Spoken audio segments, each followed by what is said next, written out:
בשנתי האחרון נסתכל קדימה. אם אני צריך לאפיין את השינויים העיקריים שהיו בשנתי האחרון, הייתי מצביע על שני דברים.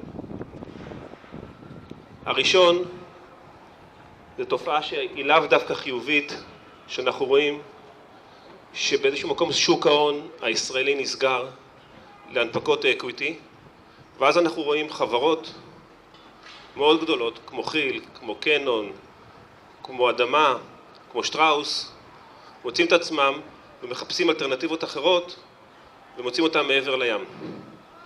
הדבר הזה שינה את צורת העבודה שלנו ונתן לנו להתמודד עם אתגרים חדשים. השינוי השני שניתן לראות, שהוא מגמה, זה קיצור לוחות זמנים. בין אם באו מיוזמה של חברות ובין אם זה מיוזמה של רגולטור, כמו במקרה השנה, המפקח על הבנקים שקיצר את לוחות הזמנים ודרש מהבנקים לדווח עד ה-10 למרץ והחל משנה הבאה עד סוף פברואר. אז פה אנחנו רואים תהליך של מגמה של קיצור לוחות הזמנים. שני השינויים האלה הם בעצם תמונה, הם איזושהי זווית ראייה למקרו מגמות שאנחנו רואים. הראשונה שבהם, שאפשר להצביע עליה, זה הגלובליות. כלומר, אם בעבר דיברו על קלישה שהעולם הופך להיות כפר גלובלי קטן, אנחנו רואים את הקלישה הזו הופכת למציאות הלכה למעשה.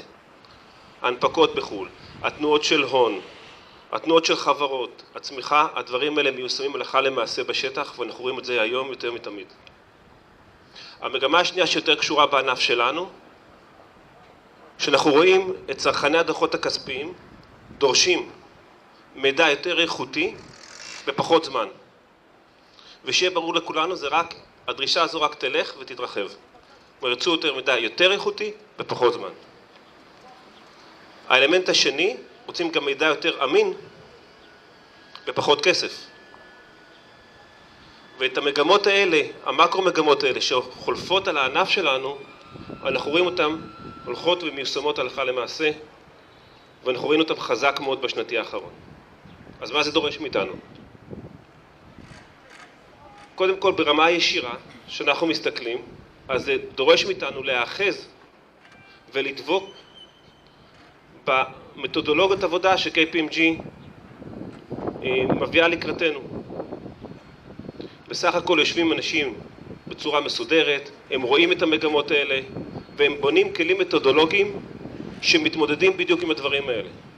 אם נדבוק בקו, אם נדבוק באי-אודיט, הדברים יאפשרו לנו לעשות עבודה מקצועית, איכותית, יעילה יותר, ויאפשר לנו לעמוד בלוחות הזמנים שהחברות דורשות. המרכיב השני, שאנחנו, סומך חייקין, כחלק מ-KPMG, אבל נמצאים בליד של הדבר הזה, מכניסים כלים טכנולוגיים לתוך המתודולוגיות של KPMG.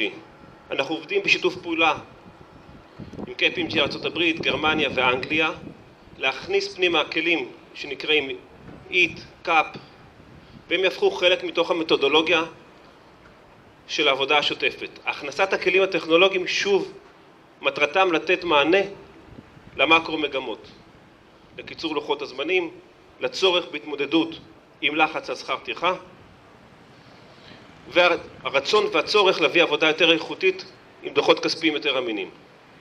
אבל פעולה גם בשני המישורים האלה לא מספקת.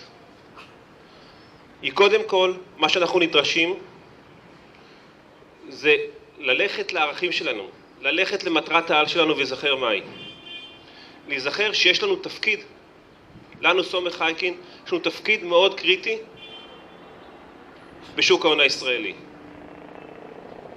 יש לנו תפקיד לשמור על שוק ההון. זה לא קלישה, זה לא אמירה סתמית, זה לא כותרת.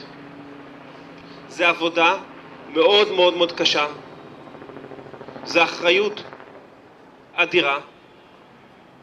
אבל בימים כאלה, שיש לחץ על שכר טרחה, שיש לחץ על מנהלים להביא תוצאות, התהליך הכי נוח לרואה חשבון מבקר הוא להתפשר. אז אני אומר פה, מעל הבמה הזו, לא בבית הזה. אנחנו צריכים לחזור חזרה לערכים שלנו, להסתכל בהם כל הזמן. להיזכר שהערכים שלנו הם מקצועיות ללא פשרות, עם שאיפה למצוינות. אנחנו צריכים להסתכל על המוניטין שנבנה פה לאורך זמן, ולחשוב כל יום ויום ועל כל פעולה שאנחנו עושים, לא מהסתכלות קצרת טווח, אלא מהסתכלות ארוכת טווח, מה היא עושה למוניטין שלנו. ורק בצורה כזו, ובעבודה כזו נוכל לשמר את המוניטין שלנו ואת המובילות שלנו, שכבר רצה לאורך שנים. גם הדבר הזה לא מספיק.